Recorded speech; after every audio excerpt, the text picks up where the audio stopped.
transgender subjugation, and the history of the fight for their rights.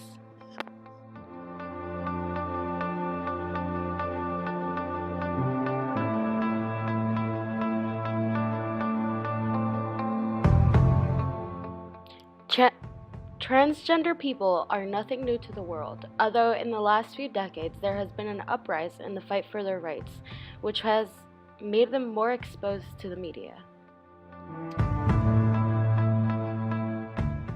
Transgender is an adjective used to describe a person who identifies or expresses a gender identity that is other from what they were given at birth.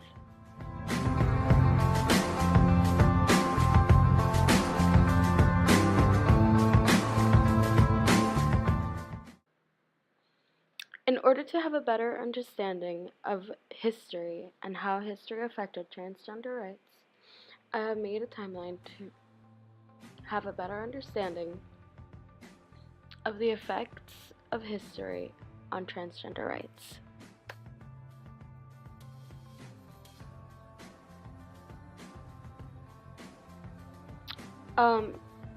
One of the first events that took place for transgender rights was in the 1920s, when one of the first few recorded cases of a transgender person grabbed the attention of the media.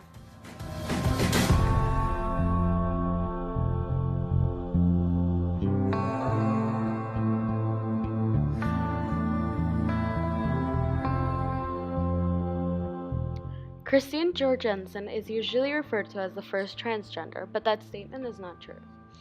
For transgenders did not suddenly fall out of the sky around the 1950s.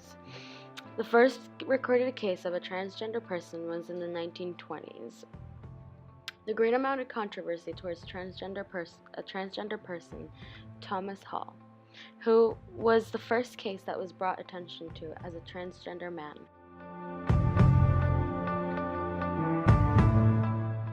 Thomas Hall, born Thomasine Hall, was an English servant to colonial Virginia who seemed to alter between female and male attire, which caused a public controversy that led to a case in the Quarter Court in Jamestown, which ruled that Hall was both man and woman.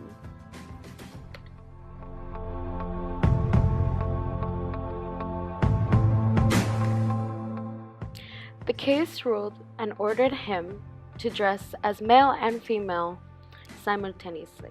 The decision was the first of its kind in early modern colonial history. Because of the intermittent and shifting nature of Hall's gender, Hall was given the name typically written as Thomas with I-N-E in parentheses, Thomasine.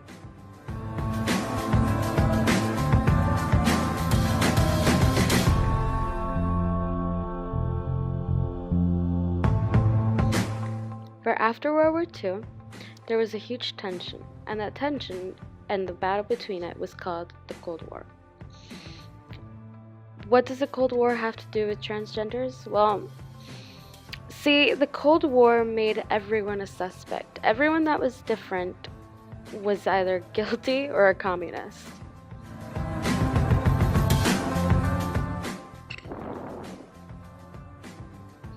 But then the question is, what does the Cold War have to do with transgender rights, and how does it affect it?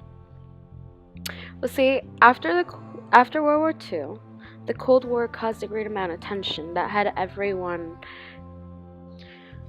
Gays and transgender people, being one of the biggest outcasts, were seen as a target. Because they were a minority, they were persecuted throughout all of the US and subjugated, politically, socially, legally, and physically. One of the returning soldiers from World War II was transgender idol known as Christine Jorgensen. For after the war, she moved to Denmark to have a successful gender reassignment surgery and later returned to the US as Christine Jorgensen. Her story caught the eye of the New York Daily, and her face was printed on the front cover. She was an advocate for transgender people.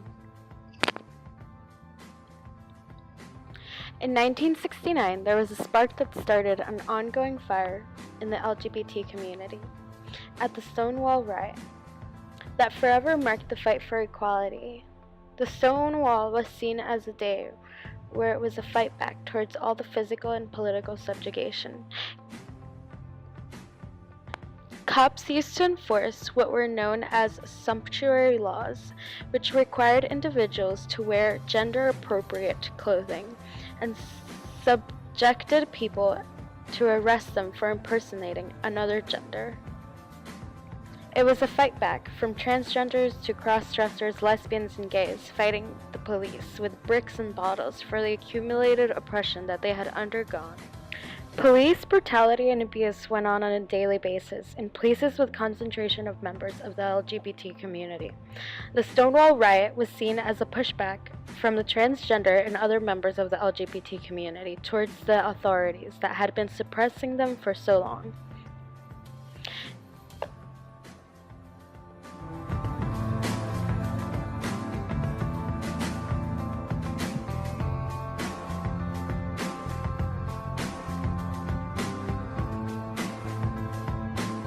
For many people, the 20th of November holds no real significance.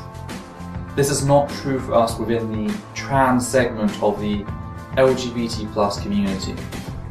You see, it is on this day that we remember.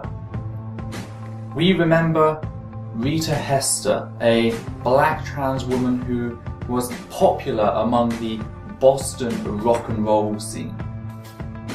We remember how she was found, stabbed 20 times in her own apartment. We remember how she was merely one of many trans individuals who have paid the ultimate price for transphobia in their blood. According to the American Civil Liberties Union, 2015 was one of the most violent years for the transgender community. For laws that restrict and penalize transgender people are still in use and most affect transgender youth, the future of transgender rights. There's still a lot of work to be done for the equality of transgender lives. Watching the government stymie this bill now for over 10 years, and I think that's ridiculous. We're deemed as inappropriate. There's something wrong with us. The life of a transgender in today's society is intolerable and misunderstood, but that doesn't stop them from fighting for their rights. Thank you. Are you saying that you're going to start dressing up like a lady all the time? No, I mean, all my life, my whole life I've been dressing up like a man.